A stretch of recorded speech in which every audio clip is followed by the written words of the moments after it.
Functioning చేసుకుని ఎప్పుడూ ఆఫీస్లో 10 మంది మినిమం 10 మంది ఉండాలి. మామూలు జనాలకు ఏ కష్టం వచ్చినా కూడా పలానా పార్టీ ఆఫీస్కి పోతే మన పోలీస్ స్టేషన్లో పని అయిపోయింది, ఎంఆర్ ఆఫీస్లో పని అయిద్ది అనేది వాళ్ళకి ఉండాలి. ఈ రెండింటి కోసం వస్తారు. మనకు ఎక్కువ ఏంటంటే పోలీస్ స్టేషన్, ఎంఆర్. అందుకని వాళ్ళ పనులు కూడా ఏమి ఉండవు మనతోటి.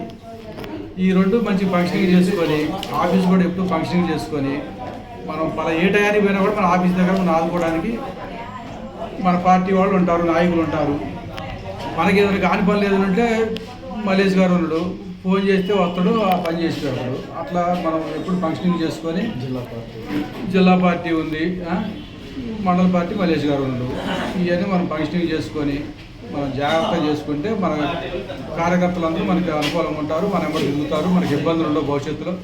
మన పార్టీ ఆఫీస్ మాత్రం ఫంక్షనింగ్ మాత్రం బాగుంటుంది. అది అంతే తప్పితే ఎప్పుడు మనం షటర్ వేసి ఎవరు లేకుండా ఉంటే మాత్రం చాలా ఇబ్బంది. ప్రతిరోజు షటర్ తీయాలా, 10 మంది అక్కడ కూర్చోవాలి. సరే ఇక మా సార్కి ఏదైనా కష్టం వచ్చినప్పుడే కార్యకర్త మన దగ్గరకు వచ్చేది, కష్టం లేకపోతే రాడు కదా. ఆ కష్టం వచ్చినప్పుడు ఆదుకోవడానికి మనం అందుబాటులో ఉండాలి.